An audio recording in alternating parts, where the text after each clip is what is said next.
So, ladies and gentlemen, welcome back with another video with Linksy and his creaky ass chair. I swear to God, I need to get a new one because this one is breaking already. Hope you're doing well. So, let's talk about the new administration. The administration that has been introduced in Total War Warhammer? No.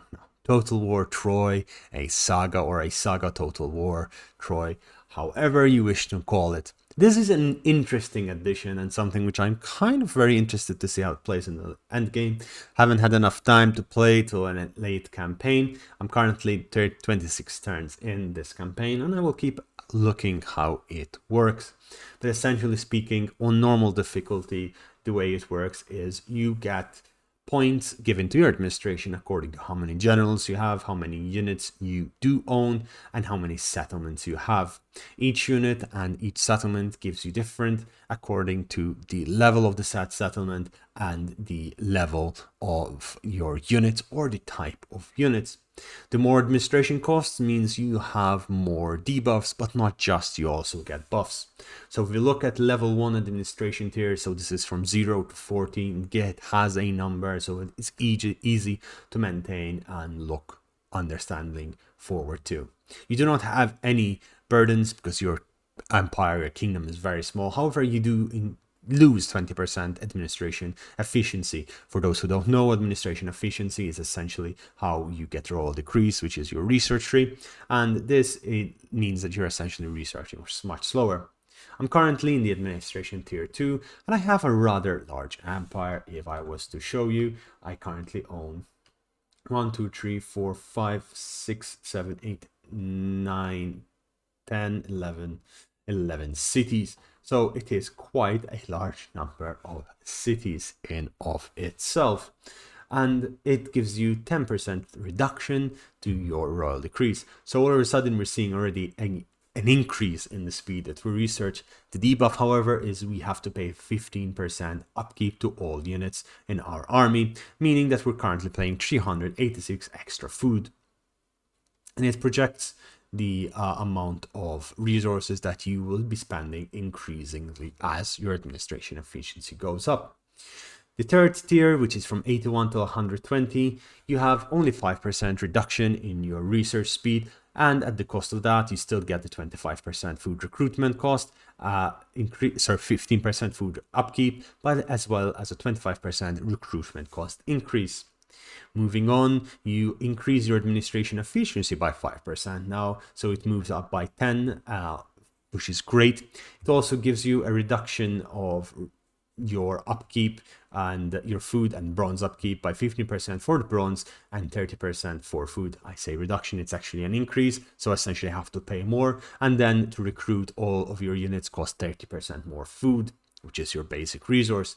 Administration tier 5, this increases your royal decrees are more effective. The bronze requirement cost of all units is 20% more, 35% food requirement for all of your units, 15% and 30% more food upkeep for everything.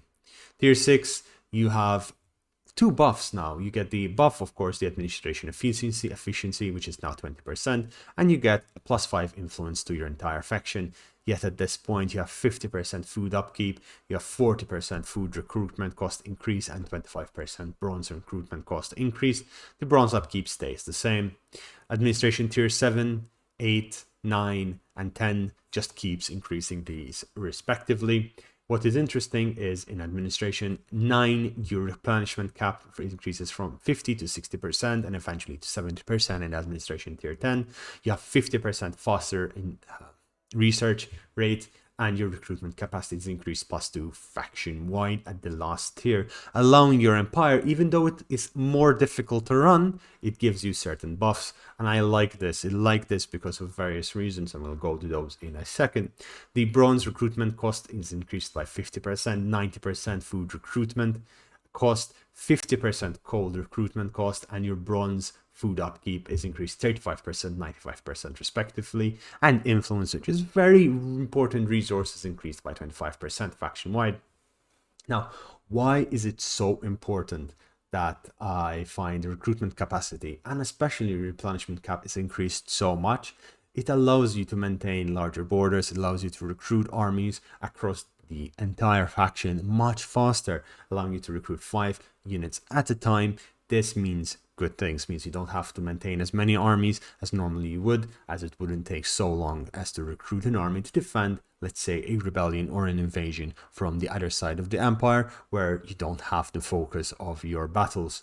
I like this a lot, and it feels very dynamic. It feels good that you don't have just as supply lines in Total War Warhammer, where you have a massive debuff per army that you produce, but rather this takes in consideration everything, and once it takes in consideration these things, it also gives you an opportunity to get bonuses from increasing. Of course, you need to be very careful with your resources in the early game, because if you do go into higher administration efficiencies without having upgraded your resources, you're going to be in a problematic region. You need to maintain these at a good rate and make sure above all else that you can afford to get into the next region.